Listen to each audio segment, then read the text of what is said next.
Welcome to High Strangeness, where we ask questions and explore all that is strange and unexpected in our reality.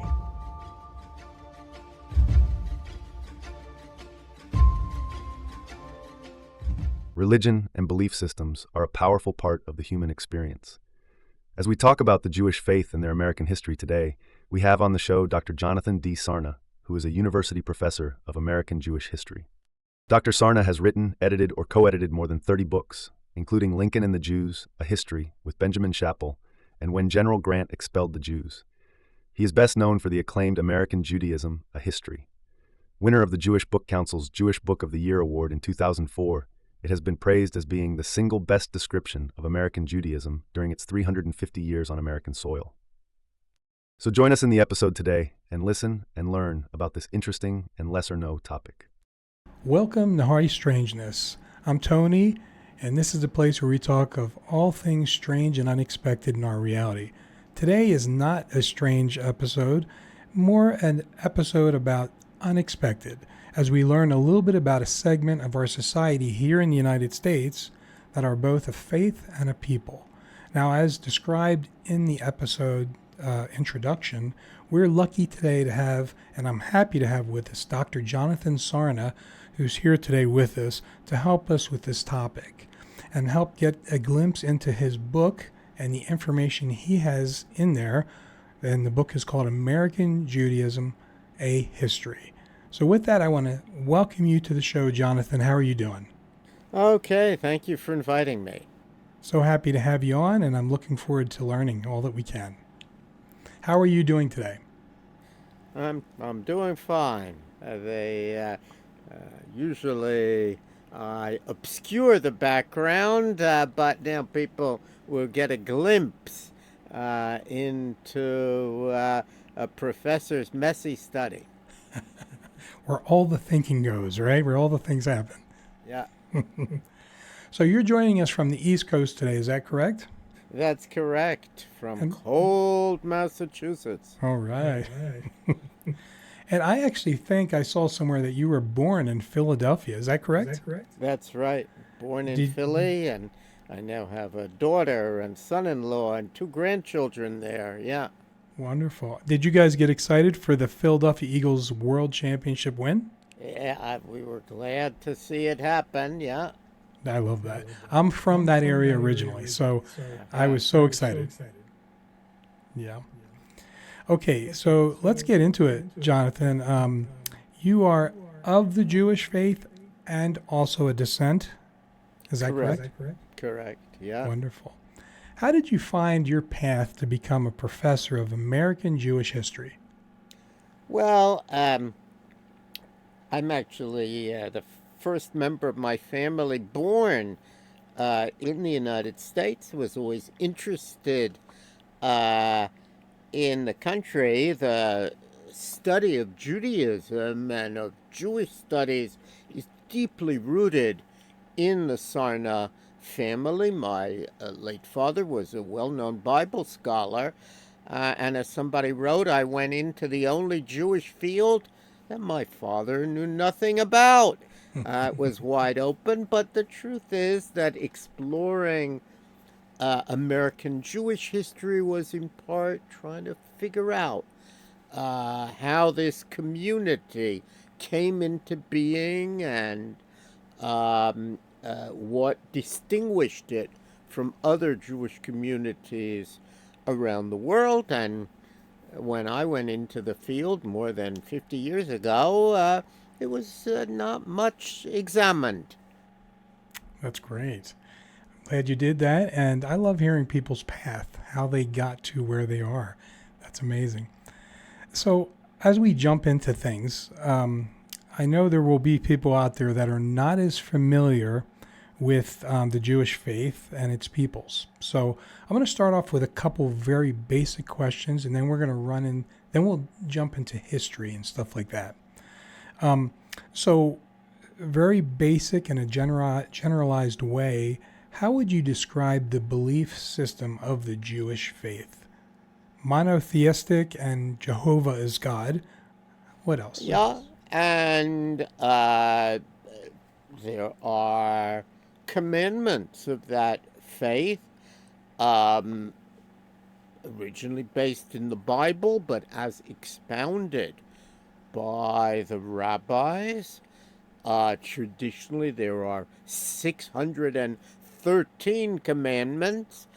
I think for many Jews, Judaism is a way of life. It's how you eat, how you conduct yourself, what holidays you observe, and of course, it defines time.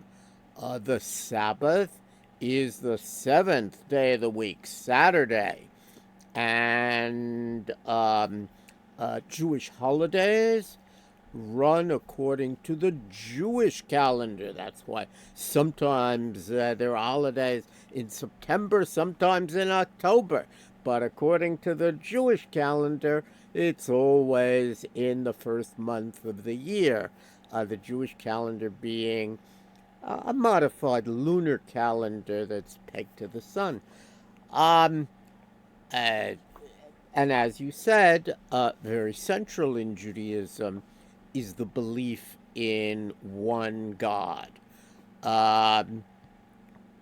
Beyond that, there are lots of ways of being Jewish, and I spell that out in American Judaism. It's not a prescriptive book, it's descriptive, and indeed, a case could be made there are as many Judaisms as there are Jews, which is a way of saying that every Jew sort of works out what observances, what customs. Often Jews have traditions that are ancestral. And why do you do it? Well, that's what my parents and grandparents did. And for many things, that's a perfectly good rationale. So it is a way of life as well as a belief system. I love that. I've noticed that with those that I know of the Jewish faith, and I respect that a lot, which is there's a lot of religions here in the United States that they do a Sunday-only church. Like the rest of the week, they're very normal, meaning they become very much like the rest of society, where the Jewish people live what they believe, and I really respect that. That's amazing. Right. Yeah. Now, one of the questions I had is, from what I understand, it's a faith and religion full of rituals and different things like that. Could you tell us a little bit about that and really how they brought that or what they brought to the United States? Well, there are indeed rituals that groups have. That's how you distinguish groups from one another. Some of those rituals were discarded by people when they came to the United States. They wanted to look like others. They certainly wanted to speak the language of the country, although certainly in some places where Jews lived, they spoke a Jewish language, Hebrew, Yiddish, Ladino, which is Sephardic, Jews of the Iberian Peninsula, and many others.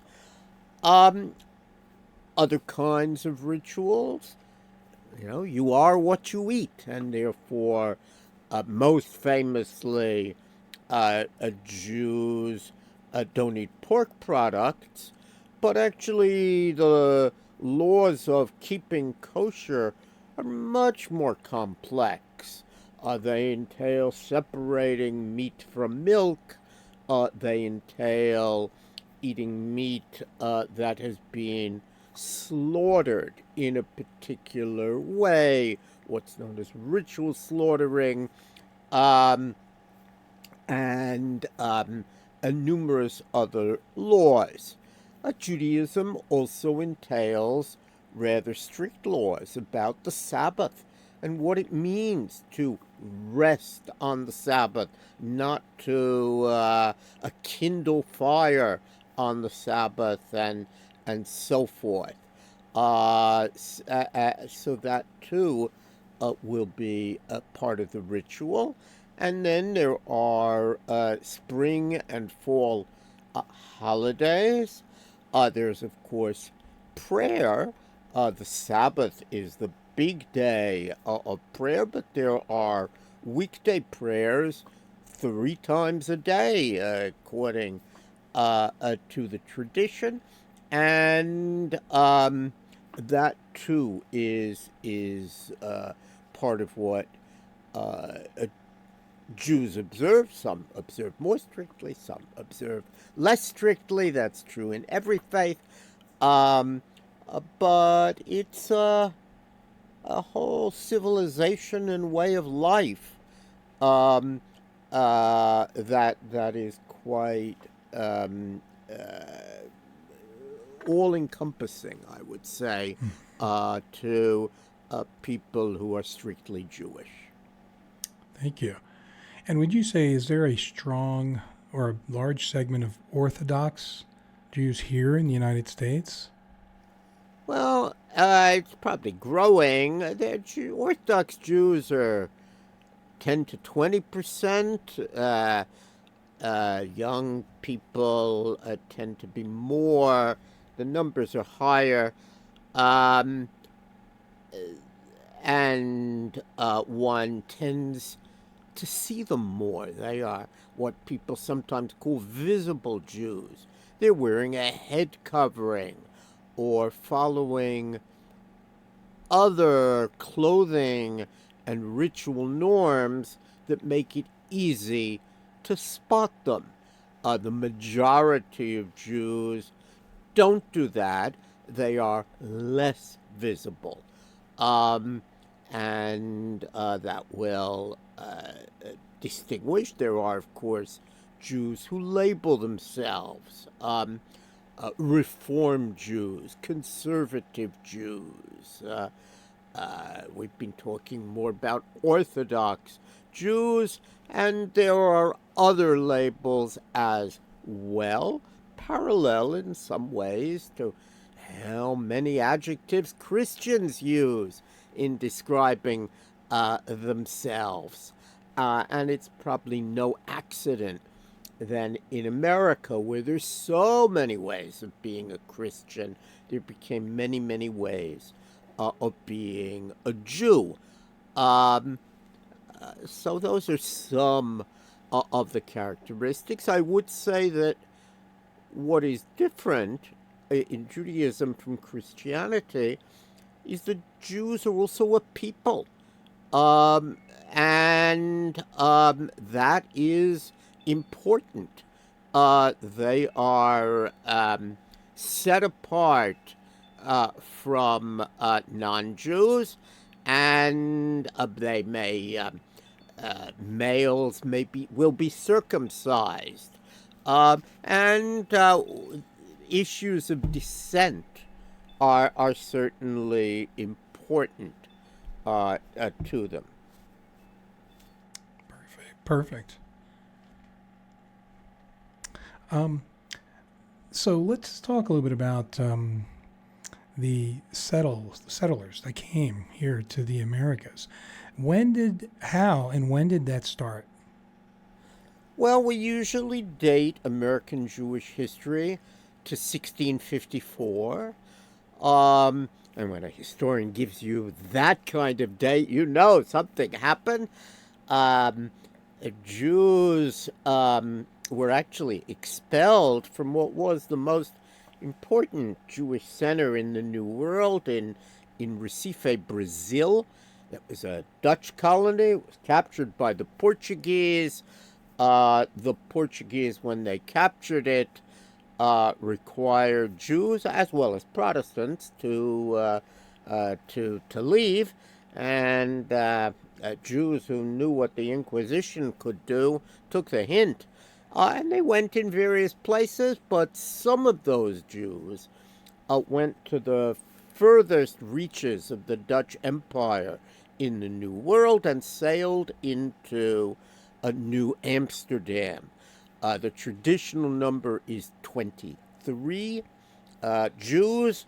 And although we now know that there were individuals who came before, individuals can't form a Jewish community. They'd come, they'd trade, they'd leave.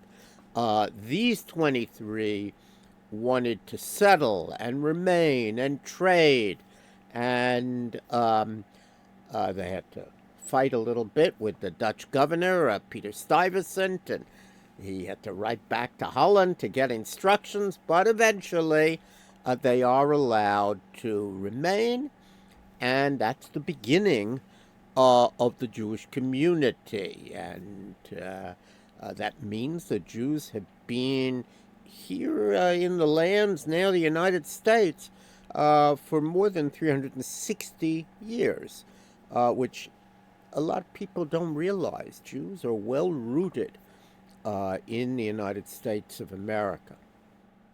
Yeah, that's amazing. I didn't know that far back. And did they tend to migrate or come to a specific part of the United States? What part did they? In the early years, you find Jews in port cities. The vast majority were involved in trade. So from south to north, Savannah, Charleston, Philadelphia, New York, and Newport, which is in Rhode Island, important ports, and the majority were there. Then later you see other ports, Baltimore, Richmond.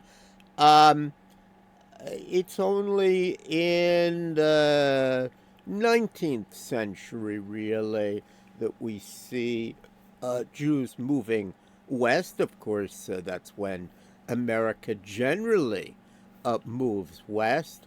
But already by the Civil War, Jews have spread across the country.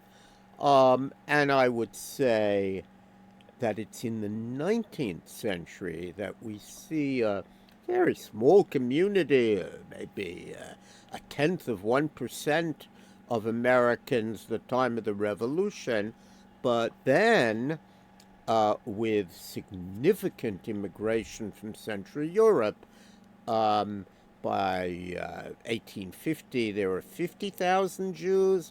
By 1860 there were 150,000 Jews spread right across the country, and a great many Americans, people like Abraham Lincoln or Ulysses S. Grant or Mark Twain, they didn't know Jews growing up. The only Jews they knew when they were children were the Jews in the Bible. But suddenly they encountered living, breathing Jews, and that reflected a changing America. Wow. And I'm wondering, with the deep-rooted migration to the United States, did that set up Jewish communities in a specific way? Like, is there, when you look at a community today, let's say in New York, are there really strong signs of, how it's set up originally, that kind of thing? Well, until the early 19th century, really until about 1825, all of those communities I mentioned at the beginning had just one synagogue, and all the Jews would belong to that synagogue. Only one of the original buildings still remains, and that's the Touro Synagogue in Newport, which was built 1763, before the American Revolution. But everybody, all the Jews would be associated with that. But subsequently, as you had more Jews, and I think as Jews became aware of the nature of American society, where if you're dissatisfied with your home congregation, you can break away and form another one more to your liking. And they've said, well, that's what our neighbors do. We ought to be able to do that too. And they did. Judaism in America is congregational in the sense that people belong to congregations. There's no official central body, no pope, no bishop, no chief rabbi, which is different than Judaism in many countries that is more centralized. And that, of course, has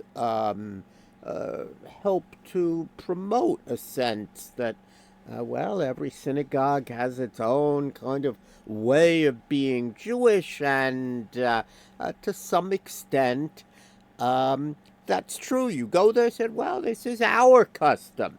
And people say, okay, that's your custom.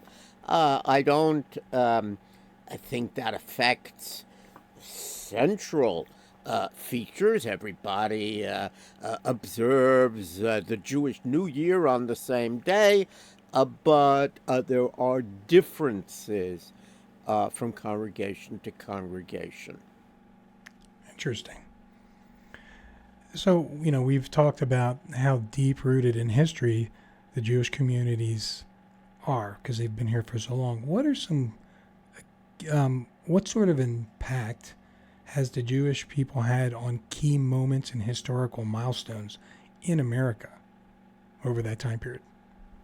Well, in some ways, I think knowledge that there were Jews in America made the founders, what we call them the founding fathers, realize that America is not a Christian country. There are some other folks, non-Christians, who fought for America, promoted the revolution, and the founders were quite sensitive to that, which helps to explain both what's in the Constitution and what's not in the Constitution. So that would be where I begin. Certainly, Jews have been involved in every one of America's wars, and American Jews are very proud of individual Jews who have won Nobel Prizes, who have achieved centrality in literature, in the arts, in the sciences. I think that although Jews have never been more than a small percentage, 3, 2, 3, 4% of the population, depending on the year, they have had a significant impact. And of course, we've also seen important political figures, Joseph Lieberman and Henry Kissinger, and large numbers of others, really going back to the 19th century, who entered American public life. And of course, it speaks well for America that their neighbors voted for them, felt that they were honest and competent and qualified, and the fact that they might have a different religion was not significant. Yeah. When we were talking earlier, we talked also around the 1850s of a certain number of Jewish settlers, and then all of a sudden a big jump in those numbers. Has there been waves of migration over the history of the United States here? Yes. I would say the original Jews, many of them were what we call Sephardic Jews. They came originally from the Iberian Peninsula. They'd been expelled at the end of the 15th century. Some of them went to Holland or other places, but they were early Jews. Quite rapidly, Jews from Germanic lands supplanted them, and in the 19th century, most of the immigrants were German-speaking Jews. By the end of the 19th century, we see a movement of Jews from Eastern Europe following attacks on Jews known as pogroms, but really also because it's easier to travel once you have steam from a distance and railroad and so on. And so for economic reasons and also to try and better their lives and be in a free country, we actually saw the largest mass migration of Jews. Gets going in the late 19th century, and it really lasts until the immigration restrictions come in force in 1924, and that brings about 2 million or more Jews to America. And the Jewish community, as many people imagine it, stems from that very large migration from Eastern Europe. A lot of the food customs, they don't actually go back to Mount Sinai, they go back to East European cuisine the Jews brought with them. But in recent years, we've seen new waves of migration as Jews have been persecuted in various places. So World War II led to the coming of significant numbers of Jews who were either refugees from the Nazis or survivors of Nazism. More recently, we've seen a large migration of Jews from the former Soviet Union, Russian Jews, Iranian Jews, and other communities of Jews, including Jews from Arab lands who were forced out of their homes beginning in the 1940s. So America has been something, I guess, of a melting pot of Jews who came from different places and have come and lived together. And you go to some synagogues even today, and you find that, older members came from half a dozen or more different countries and have ancestral memories, often, I'm sorry to say, of persecution in those countries. All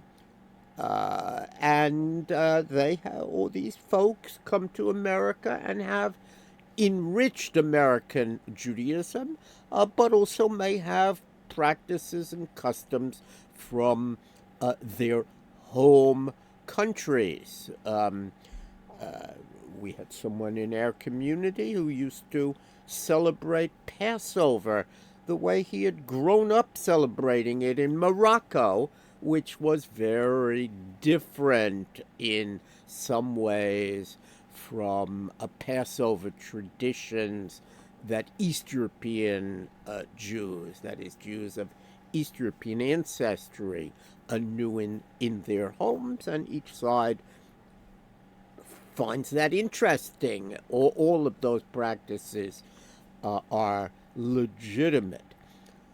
Today, we're about, of the Jews in the world, roughly 45% are in North America and 45% are in Israel, and only about 10% are scattered in other places around the world. That's new, meaning that even since World War II is new and increasingly results in a Jewish community with a big diaspora center in the United States and a big center created in 1948 in the ancient homeland that Jews call Israel.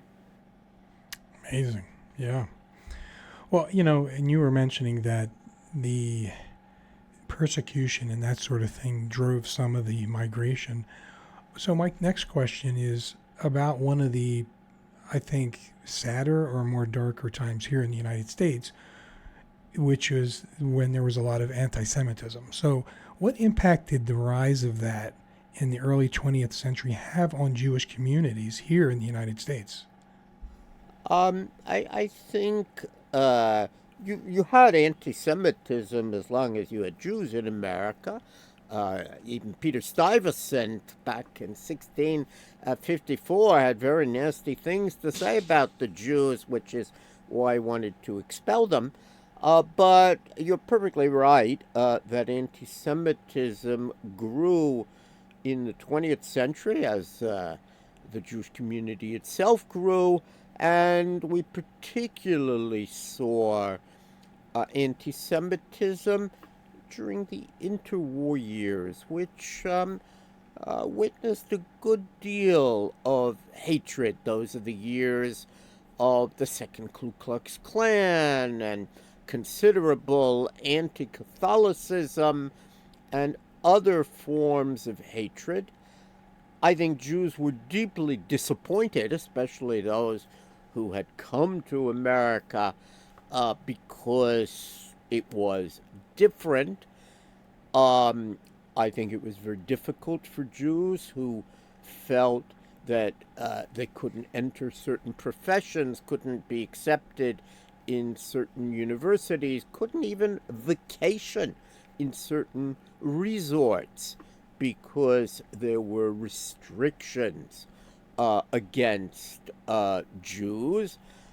On the other hand, many of those Jews, even as they were disappointed in America and as they worked to make America better, they knew that they were a lot better off than their relatives were in Europe.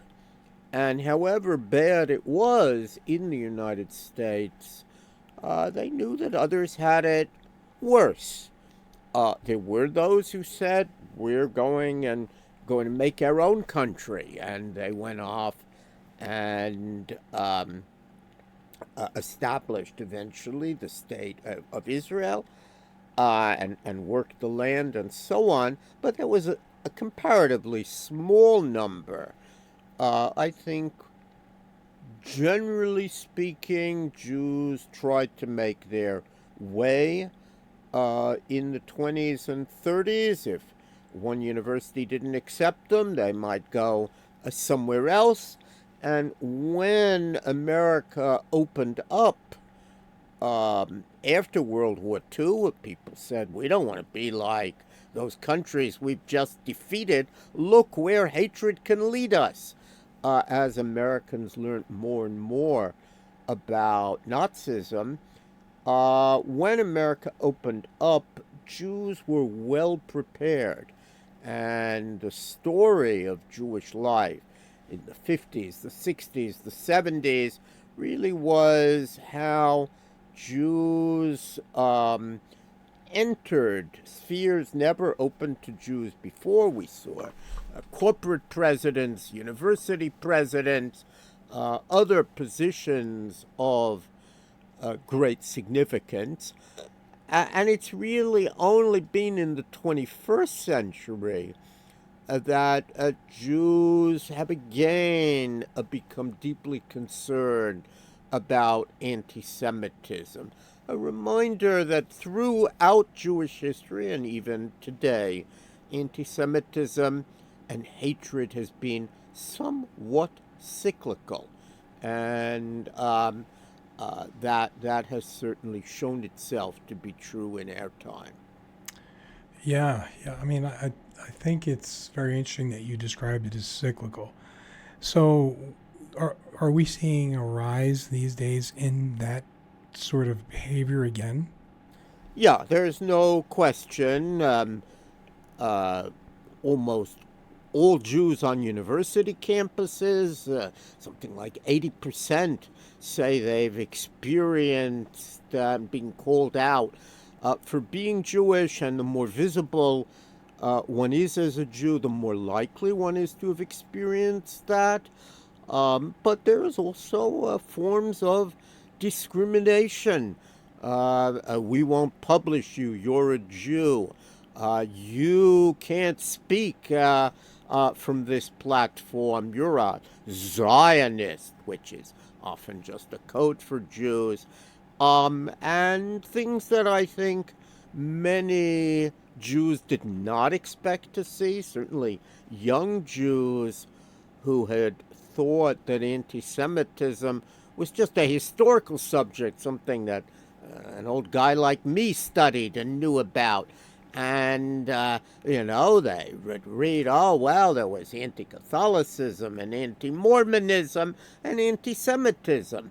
But now I think there is a sense that it's not just a relic of the past.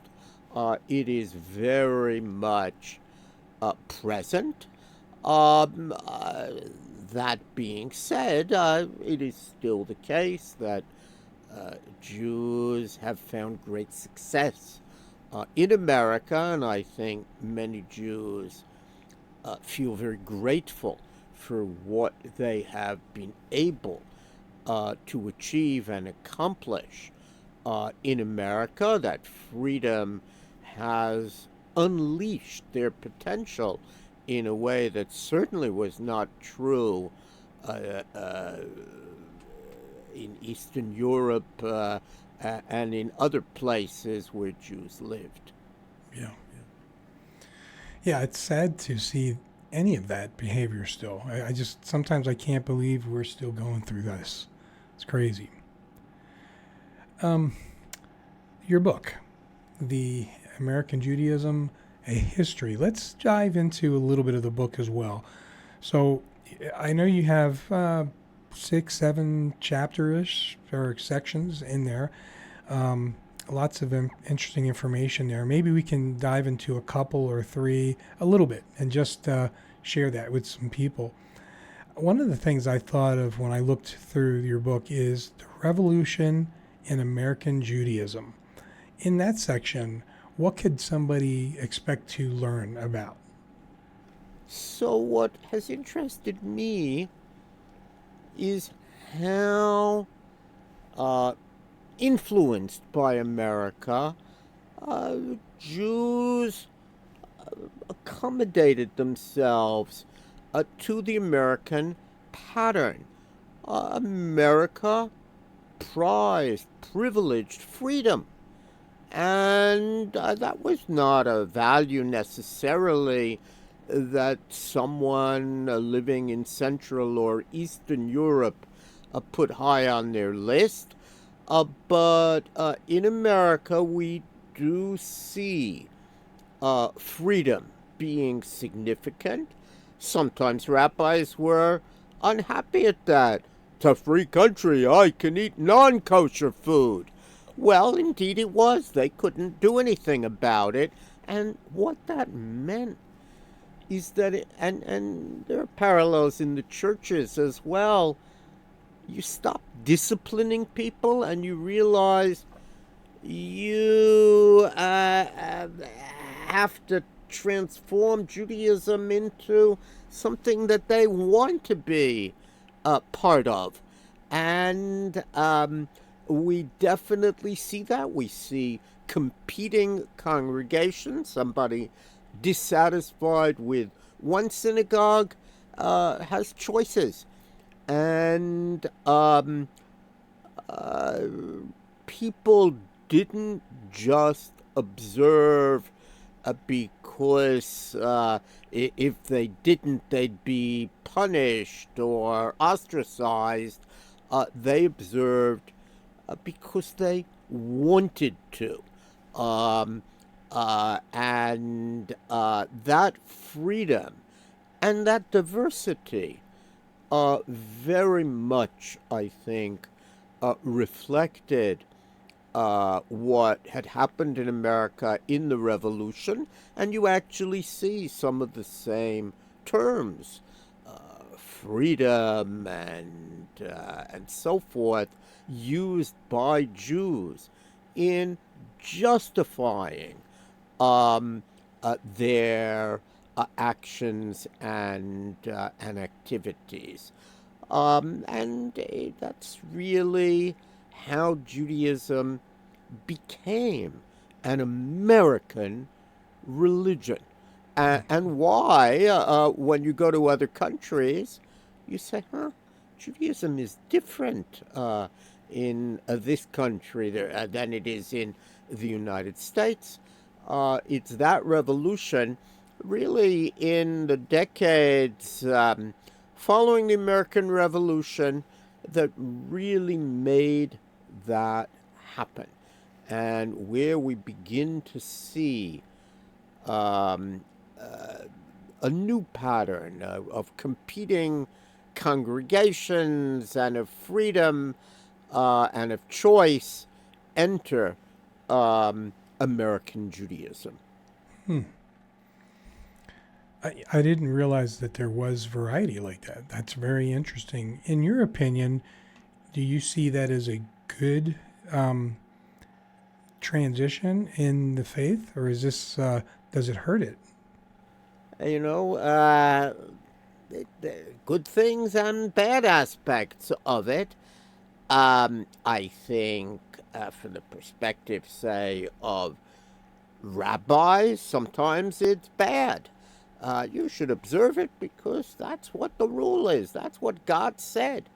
On the other hand, whereas in some countries, Judaism became a zero-sum game. Either you do it our way or you declare yourself religionless or outside the world of the synagogue.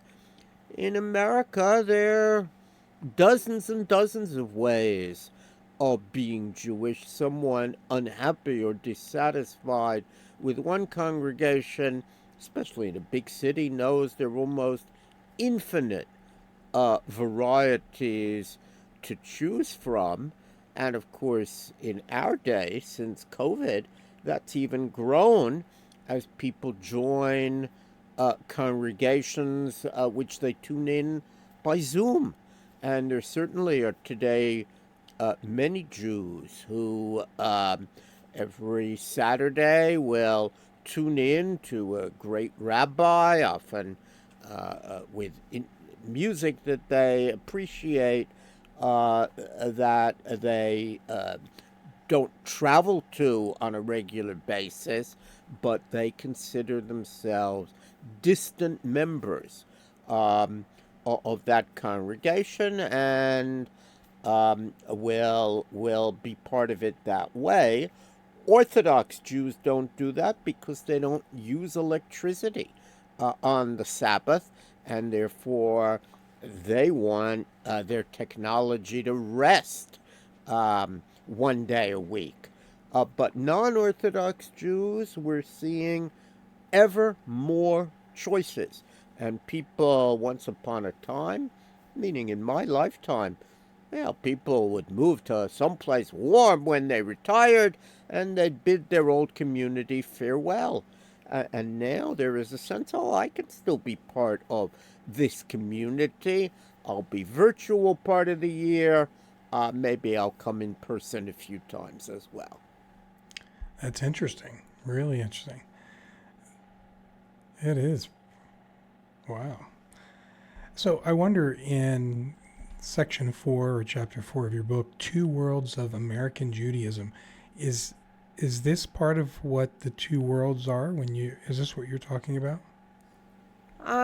I would say that in chapter 4, I'm talking about an era when there were Central European Jews, many of them from German background, and East European Jews. They differed not only in language and heritage, but they differed in class as well. The Central European Jews, many of whom had come in the middle of the 19th century, had already done well in America. America boomed in the post-Civil War years. They took advantage of that. The East European Jews, of course, especially those who came as refugees, they had nothing. And so often, those two groups didn't even live close to one another. And they didn't worship in the same way. Many of the Central European Jews had joined the Reform movement. They worshipped heavily in the vernacular, in our case, English. Many of the East European Jews, first generation, they wanted to be with people who spoke Yiddish and who remembered life in small East European communities where they were from. And there was a time when people spoke of synagogue Jews and temple Jews, of Central European Jews and East European Jews, and so on, Yahudim and immigrants. There were various such terms. But of course, inevitably, over time, first of all, they married one another, meaning the children of East Europeans married the grandchildren of Central Europeans, and they came more and more to resemble one another. The East Europeans were much more numerous, and those differences, I think, have largely disappeared. Indeed, there were all sorts of Jews who came from countries that their grandchildren could probably not even find on a map. Galicia, which was once part of the Austro-Hungarian Empire. None of those things exist anymore. And so I think those differences are less central, although a scholar can discern, that you brought from Central European background, you brought from Eastern European background, or more recent, yes, you came from Iran, that's your tradition, and so on. But I don't think that's the binary. I think today the binary is much more between Jews who have studied, who have gone perhaps to a Jewish day school, who know their faith intimately and are perhaps the equivalent of some evangelicals in the Christian world, deeply rooted in their faith, and other Jews who may be intermarried or hardly studied Judaism at all, assimilated, and they have trouble talking with one another, and they differ in very significant ways, and that binary, in-married and intermarried, and knowledgeable and not knowledgeable, that's the binary that we see much more in contemporary Jewish life. Interesting. And also towards the end of your book, you have a section, American Judaism at a Crossroads. What are you referring to there when you talk about that? Um, it's interesting, of course, because I wrote that before the events of October 7th and the rise of anti-Semitism that you pointed to. But I think before then there was a real question. Yes, Jews were able to marry whoever they wanted, and we saw very important political figures who suddenly had Jewish daughters or sons-in-law and so on, and yet the question was, well, how will that impact on the future of the Jewish people? Will Jews be like the Huguenots? The Huguenots nobody even remembers anymore. They were Calvinists expelled from France after the Edict of Nantes was revoked. They came to America in significant numbers, far more than Jews, and lots of East Coast cities, at least, have Huguenot, should be pronounced Huguenot churches, but there are not many Huguenots. Most people imagine, oh, that's my heritage, but not any more part of our lived religion. And the question for Judaism at a crossroads was, would Judaism become heritage? Oh, I don't practice, but my ancestors were Jewish. I'm proud to be on one or another side descended from famous rabbis of a few hundred years ago. And would that happen, or would Judaism really strengthen and become an active force again in American life? I think in the wake of October 7th, while there still are significant divisions, we certainly are seeing signs of what Protestants would call a revival. Oh, now I understand. I go to synagogue more. I want to be more active in my faith. I want to be with other Jews. We've seen a rise in conversions, but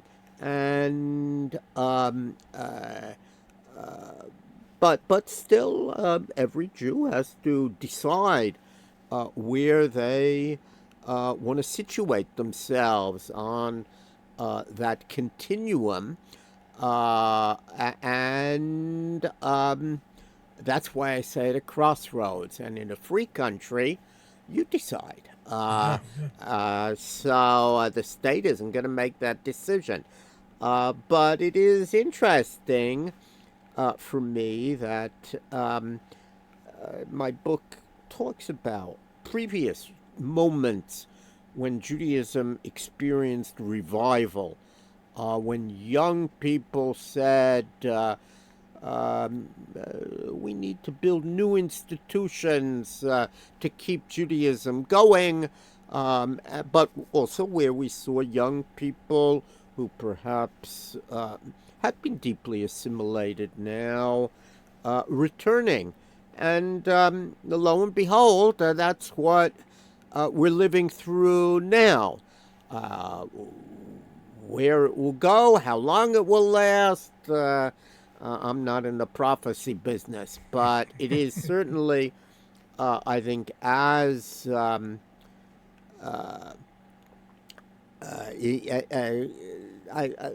21st century moves forward, we are seeing significant changes in American Jewish life, and I think that will likely continue as we move forward. That's great. I love to hear that you said that there's a rise in conversion and revitalization. That's wonderful. That's really great for the faith. So, Jonathan, I need to ask you, we are on High Strangeness podcast. So I'm going to ask you one weird question because it's where we are. I am curious if you have any idea how the Jewish faith looks at and considers UFOs, life outside of this planet, and strange phenomena and spirits. Well, there certainly are Jews who are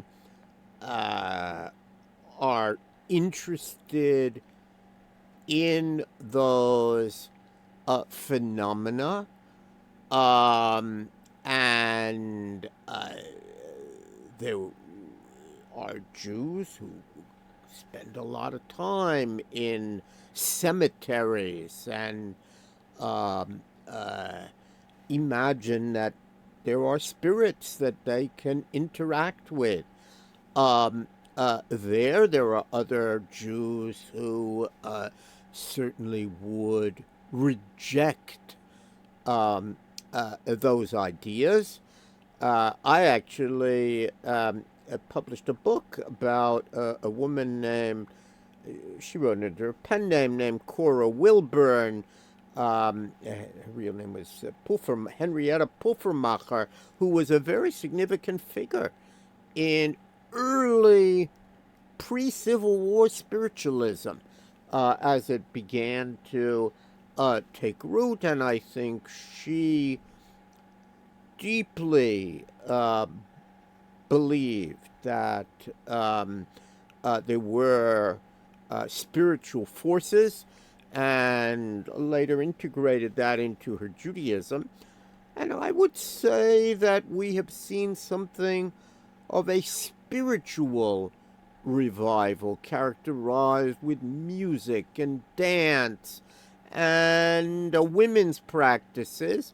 The Chabad movement that some people have heard of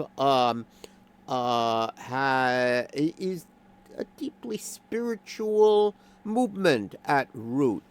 So there are those features of Judaism as well.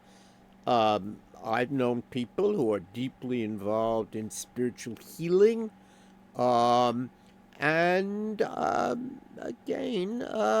you can find lots of things in rooted in one's faith. The notion that there's only one way to be Jewish, I think, is not borne out either historically or by Jewish texts.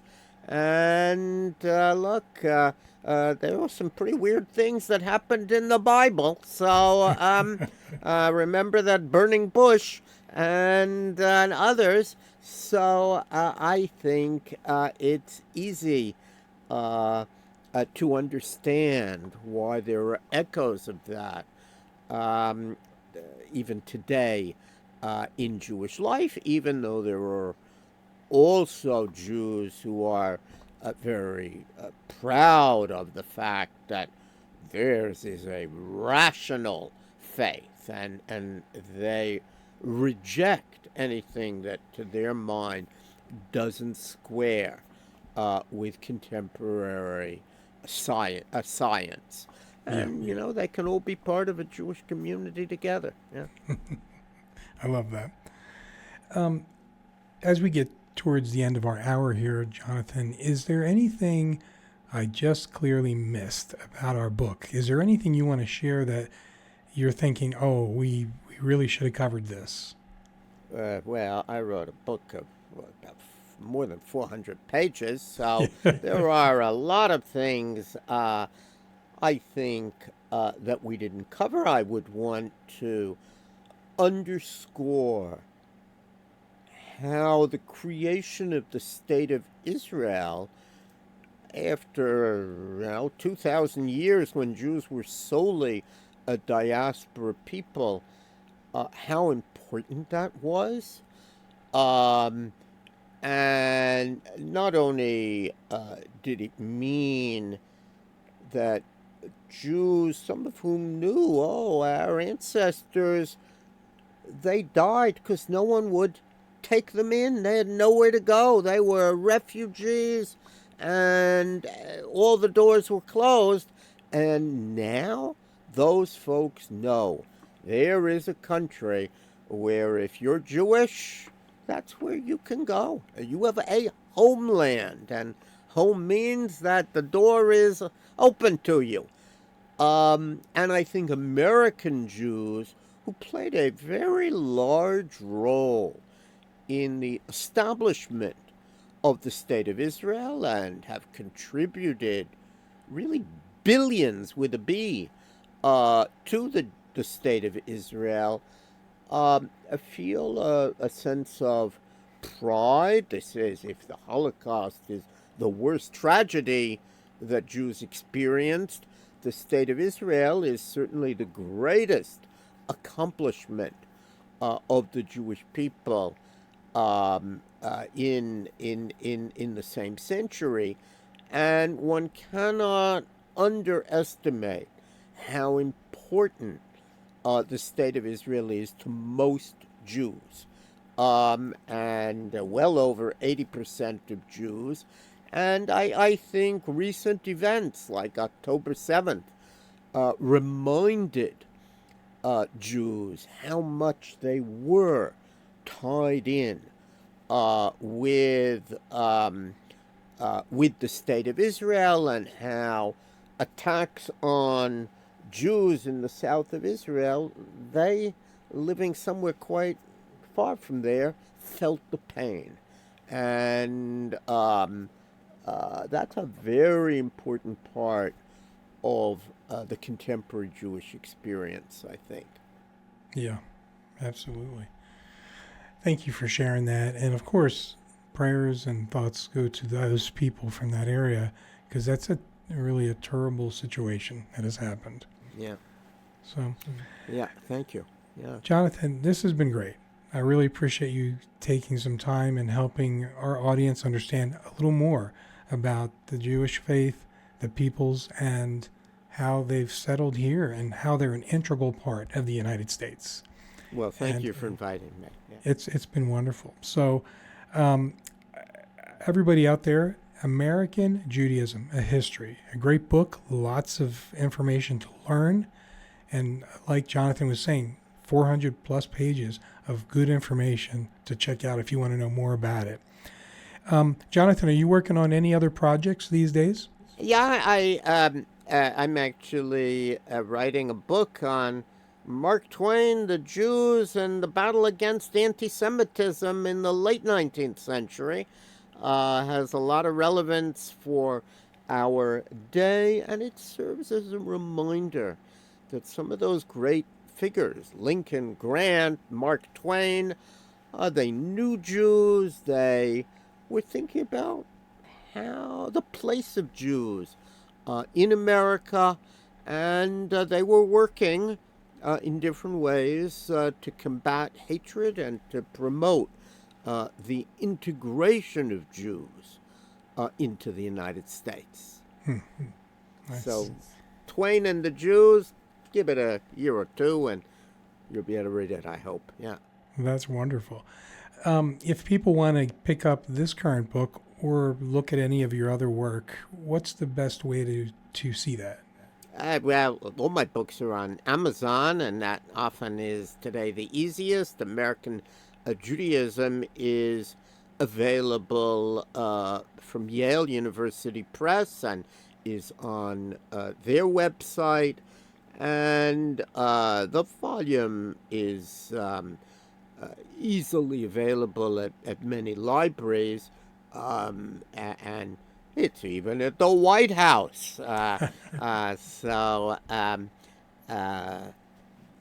Yeah, and it has an easy to remember title, American Judaism: A History. That's wonderful. Thank you. Jonathan, let me keep you on here for just a minute as I wrap up our episode. I want to thank you, and I want to thank our listeners for listening. And I know this has been a wonderful bit of information for everybody to learn about. Now, as I always say when I wrap up these types of episodes, and any of my episodes, I say, remember that there's a lot of strange and unexpected in our reality, so always keep your eyes, ears, and minds open, and until next time, stay safe. Thank you for listening to High Strangeness. This was a glance at some of the strange that exists in our reality.